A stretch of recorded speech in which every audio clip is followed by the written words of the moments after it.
All right, so in this week's video, I'm just finishing up editing week 8 right now, and it's a long video. Normally, I put the intro, the story, or the talking deal at the end of the video, but I don't think anybody's going to make it to the end of this one, so I'm just going to put it in the beginning. I normally end with a story, so we'll start with a story on this one. And it's not the greatest story, but it's one of them stories that's funnier in your head than it is when you tell it out loud. This takes place back during the week I've talked about in previous videos where me and Walter were out gun hunting. If you hear that bell ringing, that's Rex. He's being a pain in the butt tonight. Uh, Rex, come on over here. Come on. Come on. What's going on? Come on up. Yeah. Yeah. Yeah. You're a good boy. You're a good boy. So he's a little bit out of his element right now. About 3 weeks ago, I put down his brother, so he's still not adjusted. So anyhow, would that scare you? We were, if you've ever heard the song from Weird Al Yankovic, Amish Paradise. It's a spinoff of Gangster's Paradise. Me and Walter were up deer hunting that week. We're driving around. We're pulled over in front of this Amish schoolhouse. I don't even think we realized it was an Amish schoolhouse at the time. But we're just sitting there looking at maps and stuff and trying to figure out what we're going to do. And sitting there smoking cigarettes and shit, just being 16-year-old punk kids. And all these Amish kids come out for recess, and they're out playing, in the yard, which wasn't far from the truck. And it just happened. There was no internet on your phones, to play music off your phone. But I just happened to have a CD of the truck that had that Weird Al Yankovic Amish Paradise song on it. So we put it in the CD player, we cranked it up, turned the windows down, we're just sitting there smoking, watching these kids playing this song. So if you don't know this song, you got to look it up. But it was hilarious to us. I don't even think the kids realized what was going on, but we're in the truck just laughing our ass off. So that was that story. I'll tell you another story that's actually not Walter. It's one of my ex-girlfriends, the most recent serious ex-girlfriend. Great girl, still good friends with her. But like when I'm sitting in the tree stand, I live alone. I work primarily by myself. I'm in the tree stand. I'm on the road. Like I'm alone a lot. And so I get a lot of time where my mind just goes blank and you get these thoughts that just pop up, like flashback type deals. And one that's popped into my mind like several times this hunting season, it cracks me up laughing every time, is sitting out living room / kitchen. It's open concept out there. And the girlfriend, she was cooking something and she had bought like a 6-pack of, I don't know if it was pineapple juice or what it was, but it had the 6-pack rings on it, the plastic rings. And I look over and she's got a scissors and she's cutting them up. I said, "What are you doing?" She goes, "I'm cutting them up, so the turtles and the fish and the stuff don't get caught in them." I said, she'd been living with me for over a year at this point. It's like, babe, we burn our garbage. How's a turtle going to get in the burn barrel? So anyhow, I hope you enjoy the video. If you make it through. If you make it through, leave a comment. Let me know, because I don't think anybody's going to make it through. So, all right. See ya.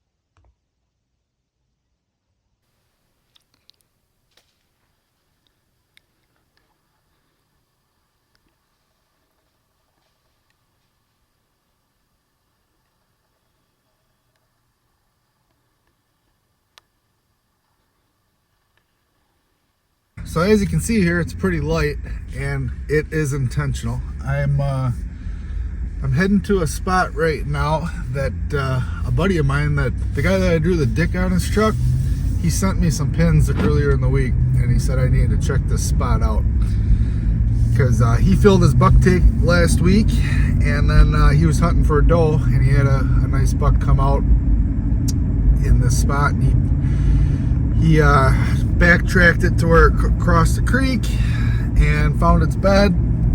So he said I should go after it. So that's the plan. I waited for the right wind. That's why I didn't do it yesterday. And we got a wind out of the south today, which will work. So I'm gonna slip in there. It's right next to the road, so it's a short walk, and I want to be able to see what I'm doing when I'm getting in there, because it's a spot. I've actually hunted this particular piece of woods several times turkey hunting, and I never really thought much of it as far as deer sign went, so I was kind of surprised when I pulled it up on the Onyx and it was that piece right there. So that is what we're gonna do. I'll sit it until probably noon or so if I'm seeing deer. If I'm not seeing nothing, I don't know, we'll see how the morning goes. But then probably pop out and hunt somewhere else, because I don't really believe in the spot that much, but I trust him, so I'm taking a chance on him. So let's see how this goes.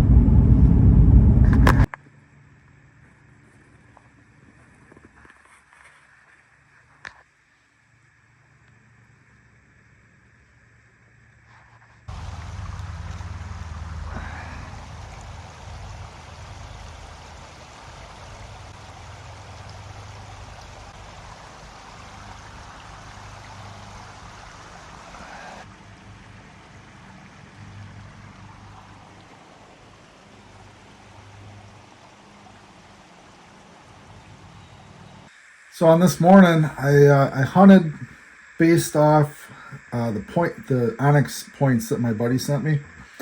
So after I got done hunting, I didn't see anything. I got down, I wanted to verify the pins and stuff that he had sent me to kind of see if he was full of shit or not, and he wasn't. I found the beds that he was talking about, and they were legit. And I went down to the crossing where the deer was supposedly crossing, and I found a pile of cut hair that was clearly cut by most likely a broadhead, I would assume. And it's right next to the road, where you could literally shoot that spot from the road. So we kind of came to the conclusion that there's a pretty, that it was a possibility that poachers were out in the days in between spotlighting, and they might have caught this deer crossing right below this dam and took a shot at it from the vehicle with the crossbow, because that's a thing out there, believe it or not. So that's what you're seeing me examining and stuff and messaging him back and forth about. So I didn't go back and hunt that spot anymore after that. But there was no blood, and I was not able to find an arrow or a bolt or anything.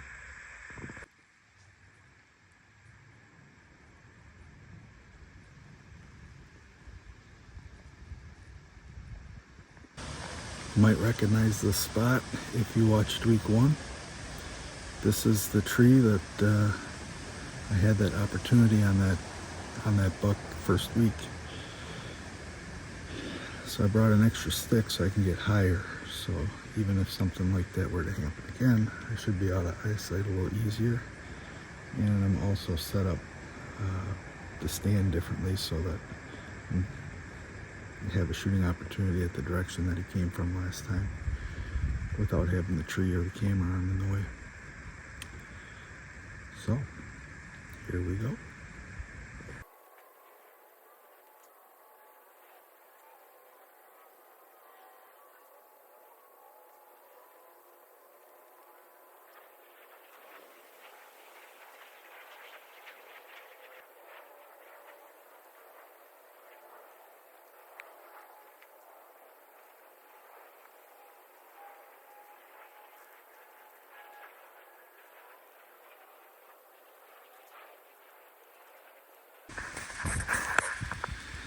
You ever just have one of them mornings where, like,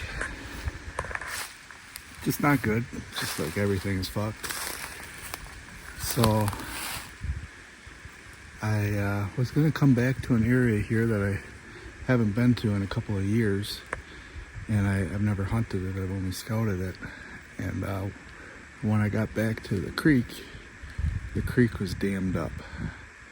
So the same creek I hunted like a mile and a half down it the other day, and I noticed that the creek was super low.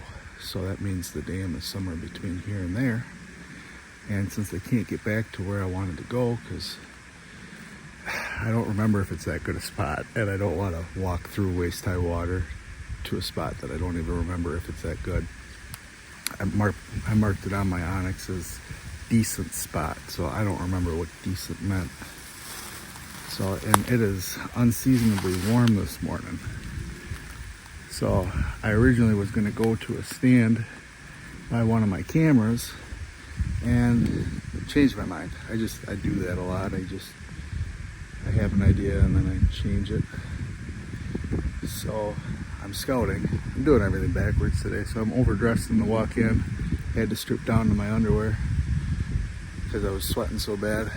And now I'm scouting with the wind to my back.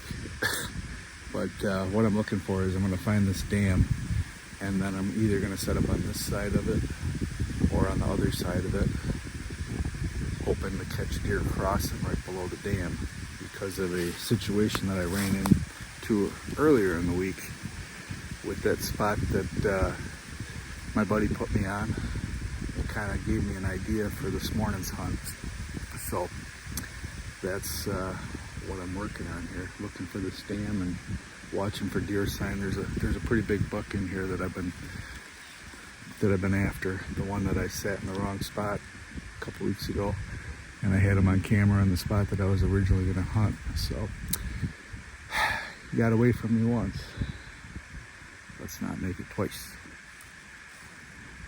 It'll probably be more like the rest of the season he'll be getting away, but whatever.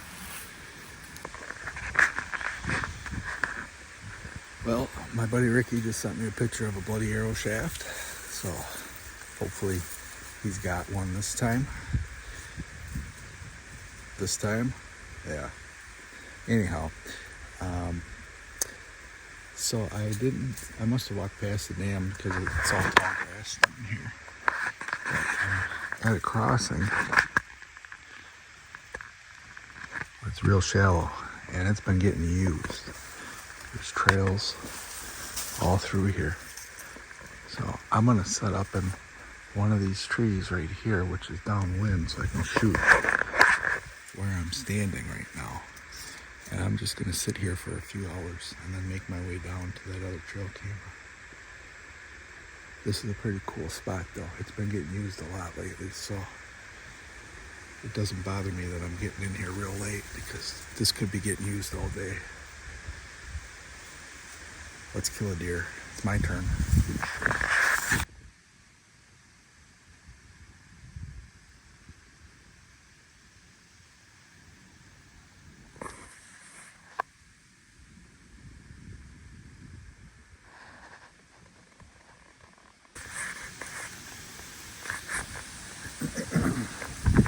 Kind of sucks. When I was standing down there by the crossing, I was looking downstream a little bit, and I was like, that kind of looks like a board over there in the grass.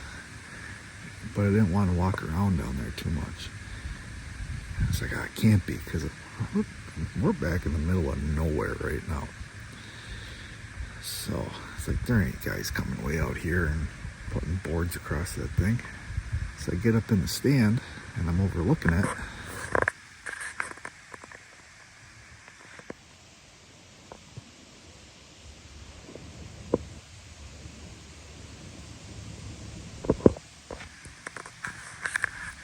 This motherfucker's got grip tape and everything on it. Pretty high class. So I'm assuming that there's a snowmobile trail on the other side of the creek, not super far. And I'm thinking that they're coming in off that snowmobile trail and then cutting into here from that way. So, and it looks like you can kind of see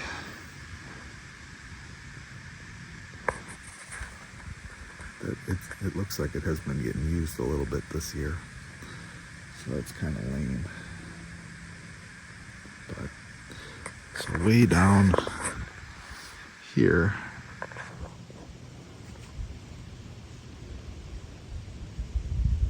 that point right there,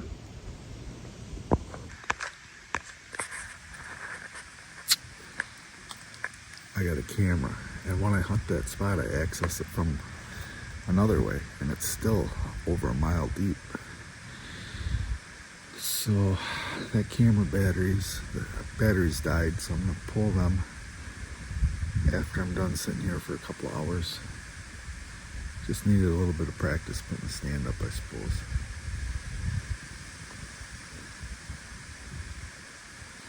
Yep. Alright. That's enough fucking around, I guess.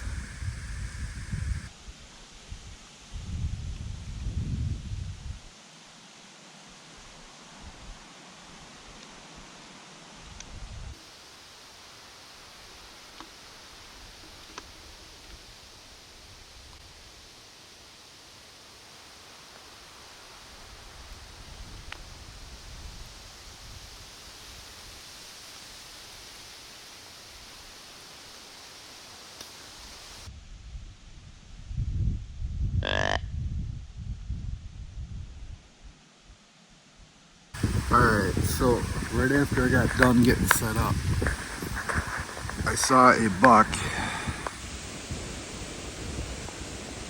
cross right through into there. And he looked to be like probably not quite a shooter, but getting pretty close. And that's directly downwind of me, so I'm sure that he ain't coming up this way.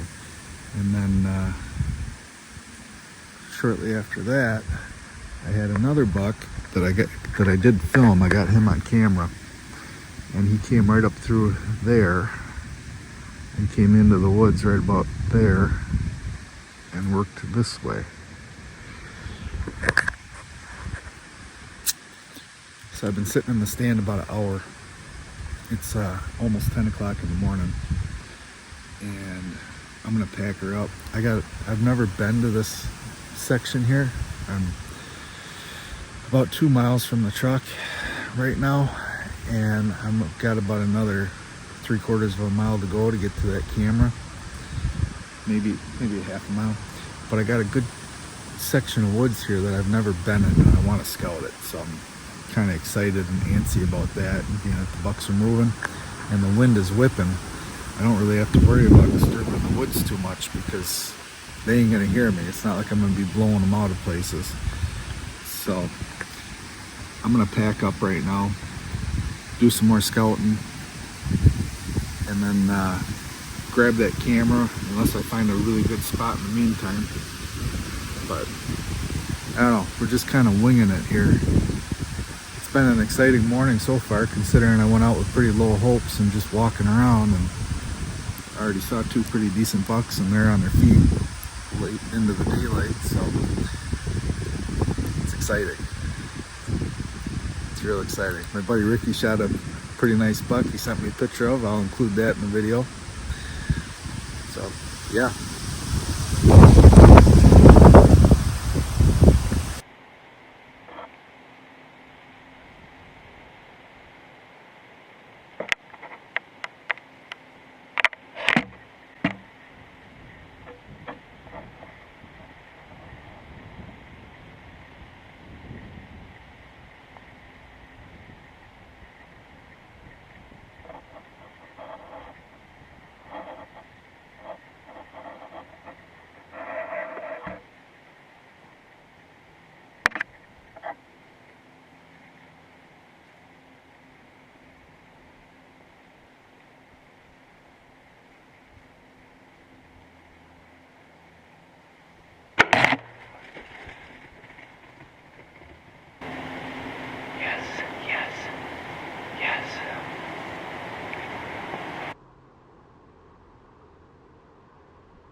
All right, so we got the trail camera here, the dead one. I'm gonna pull this.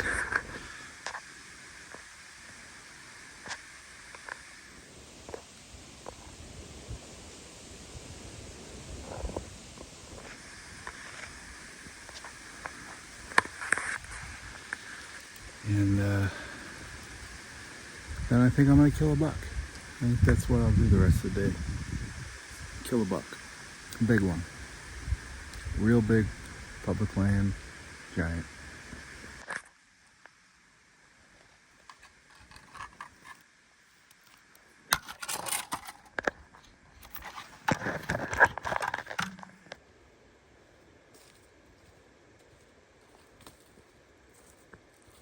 So I just stopped back at the truck and changed into some pants, but I'm out of truck socks, so I still got my wool socks on, and I didn't have any underwear, so I'm running commando.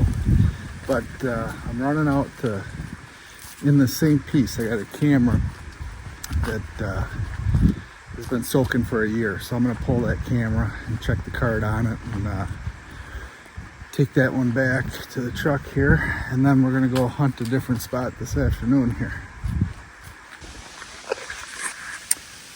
Well,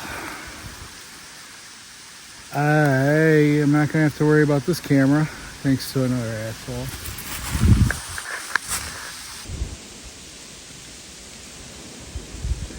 See the wire that I had it hung with. I wasn't sure if I took this one down or not, but I know that I didn't take it down because I never leave the wire up in the tree. I always just ball it up and throw it in my bag. So it definitely was stolen. Man, you can see the climbing stick marks on the tree. These would have been my climbing stick marks from when I set it. But I use a real short stick, so I know I wouldn't have put it up that high. So, yeah, I'm surprised somebody found this one, to be honest, because it's in a weird spot that you wouldn't. Somebody probably stole it during gun season. It's when everybody's walking around.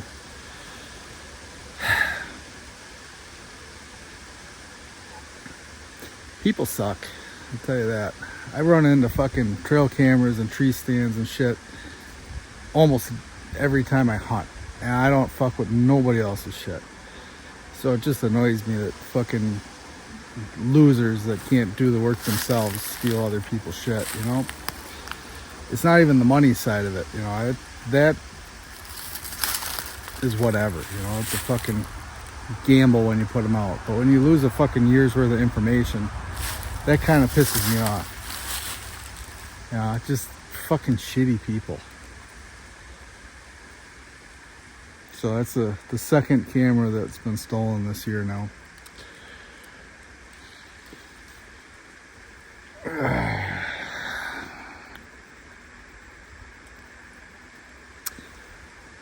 Whatever. Fuck it. So we're just walking away from a stolen camera, but let's talk about trail cameras and how I've been using them and how I plan to change that after this season.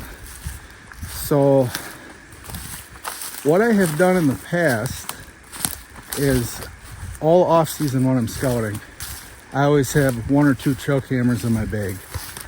And when I would run into stuff that looked interesting to me, it's a pretty good sized track.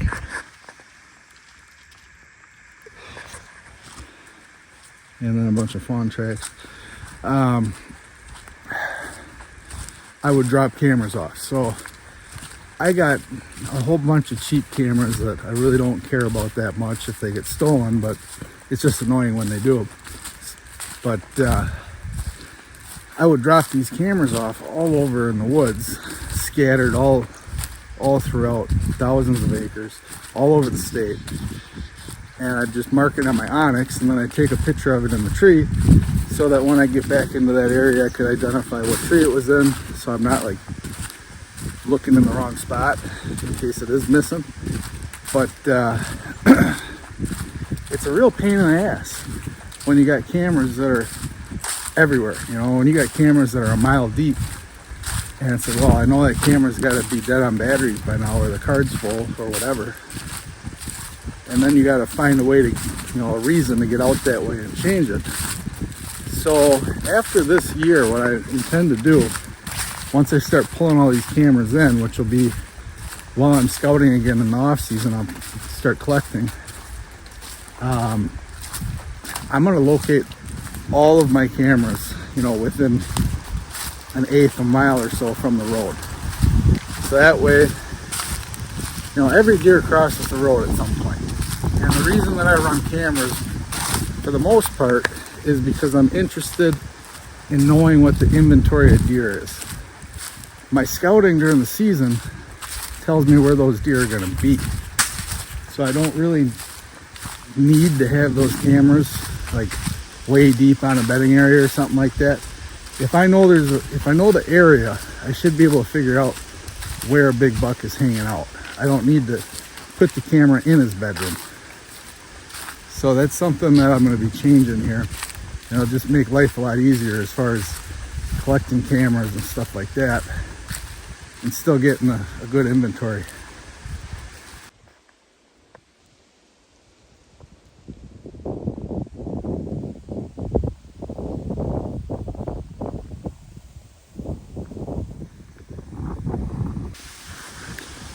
Well, the first place I was going to sit, there was just tree stands in there.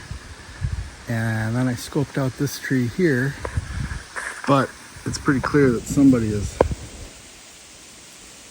hunted this tree in the past. It's all trimmed out.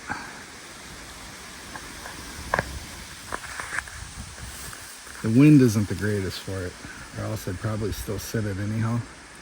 But since the wind is kind of killing like half the area where I'd really expect the bucks to come from, I'm just gonna bypass it on that account that it's not the greatest wind, plus it's the deer probably know that somebody hunts it. So I'm gonna keep on scouting my way back here into an area I haven't been yet and set up.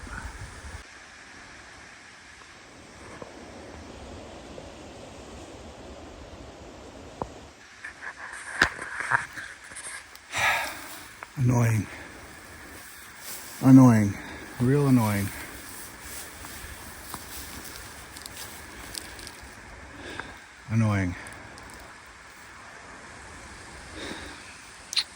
I'm gonna keep pushing here a little bit further, and if I don't start running into some good sign, I'm gonna get out of this piece and go hunt a different piece, because I ain't wasting my time hunting where these fucking yahoos are hunting.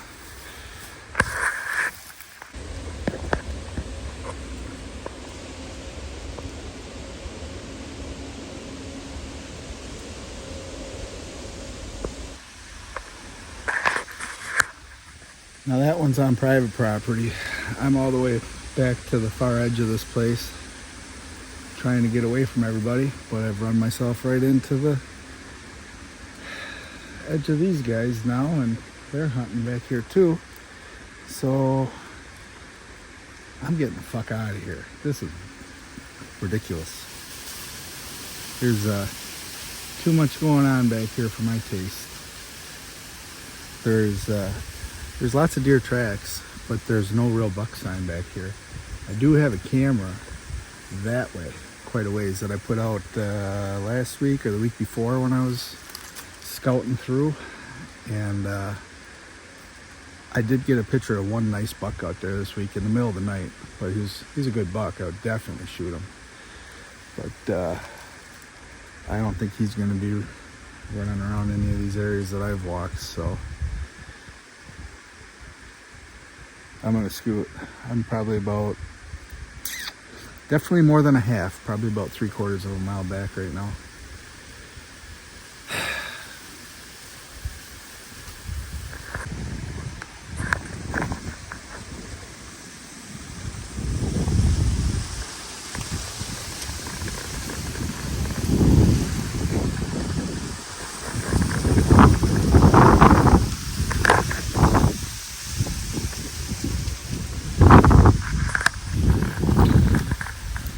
So I just got done saying that I was over the spot, and I was walking out and coming off the point of this private property. There's some pretty heavy trails, and I'm kind of surrounded by good bedding.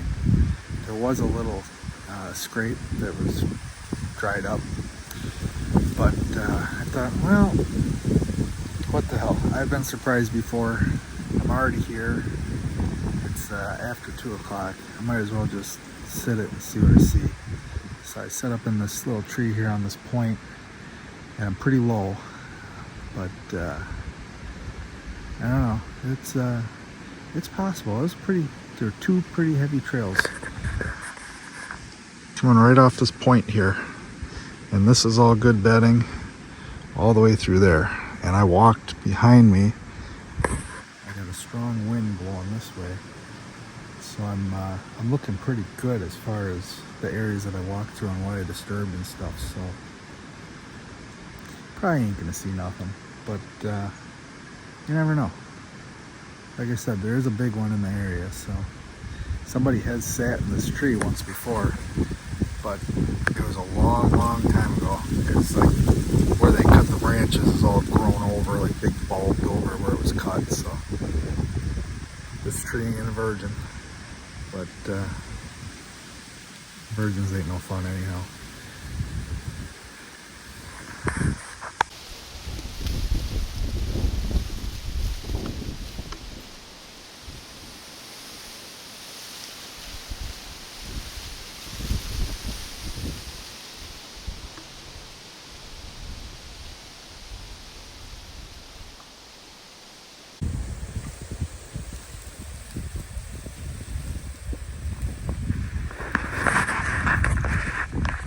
See, I'm not an asshole. I ain't gonna fuck with it.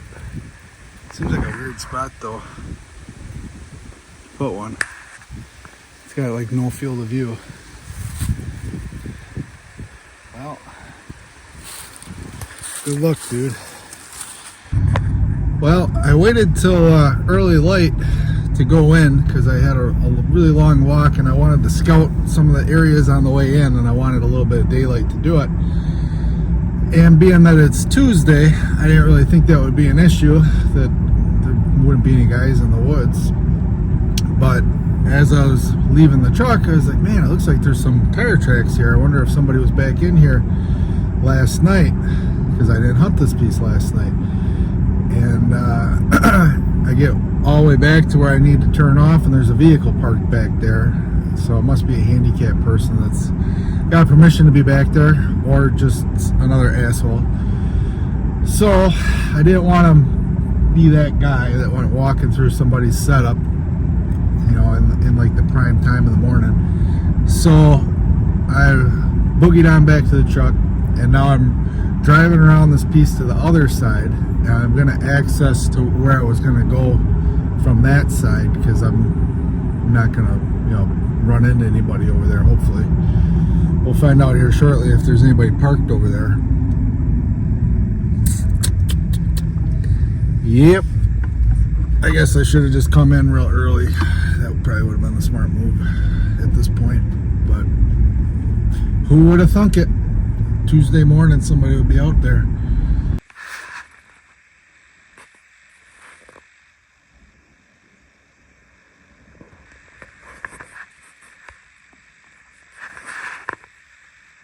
That's a good rub. Good rub height on it. So I decided to do something different. As I was walking past all the fresh sign by the parking lot, I was like, you know what, screw it. I'm going to cut in right next to the road here and see where all this sign is coming from. And that's the first good buck sign I've run into now. I'm not sure if I want to set up right here, because that is on the trail, or if I want to push into a little bedding thicket that I can see on the aerial. I think I'm going to keep pushing here. I'm going to study the maps here a little bit.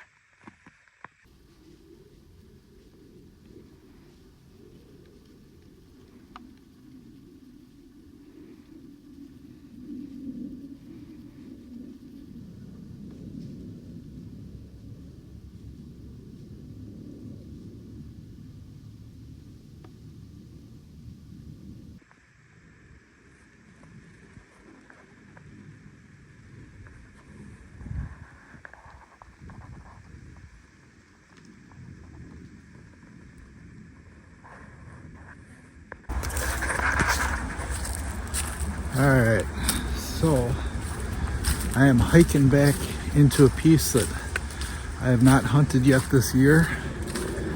Me and the dogs scouted it last year, me and Rex and Brody. And there was a ton of buck sign in here. So I'm gonna work my way up and see if it's there again this year. And if it's not, I'm gonna keep hiking back to an area that I hunted earlier this year and didn't see nothing, but I think it's a good spot.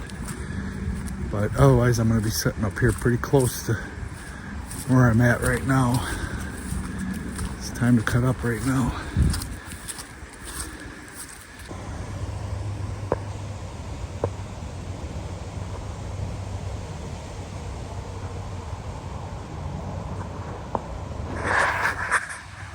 Got another guy's trail camera there. Guess what? I'm not gonna fuck with it.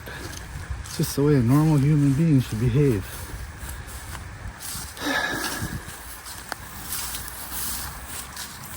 Hey, bud.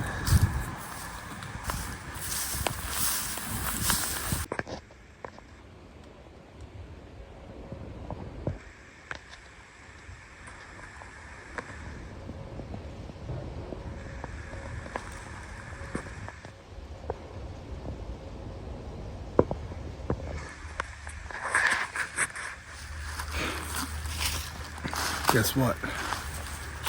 I'm not gonna fuck with this guy's shit either. However, I am gonna read this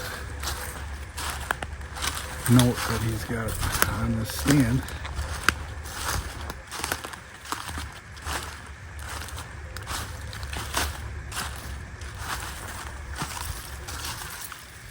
He's got his name, his phone number, and his address. This guy's from Whitewater. I don't know why he thinks he can leave his stand up here, but whatever.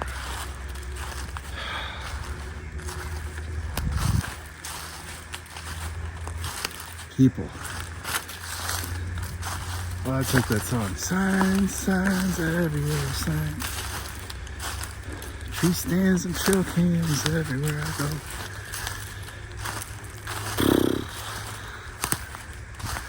You want to see a sweet blind? This was here last week too. Fucking dorks.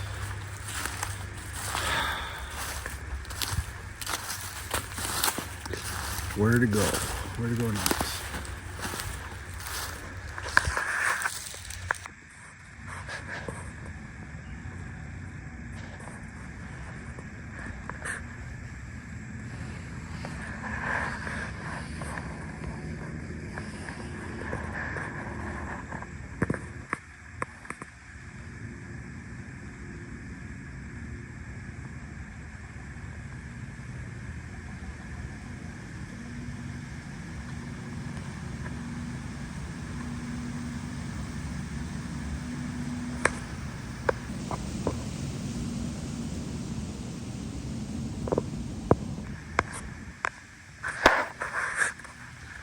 Boy, fuck that up.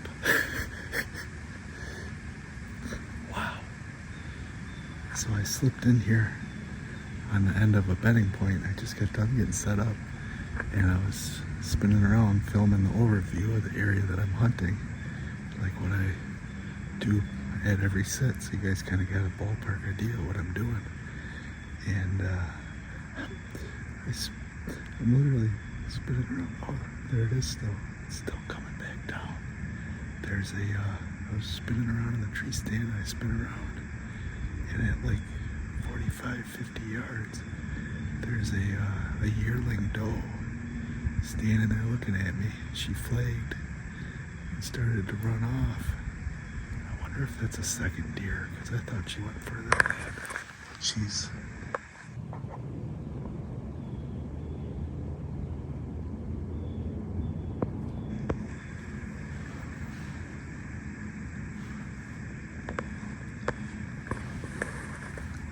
down there in that brush right now.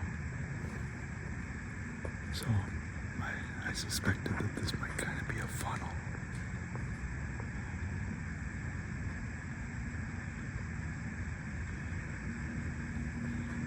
And it looks like it might be. I might be right. So ain't got a lot of time. Hopefully something comes quick. I'm gonna settle in here before I fuck up again. Damn it.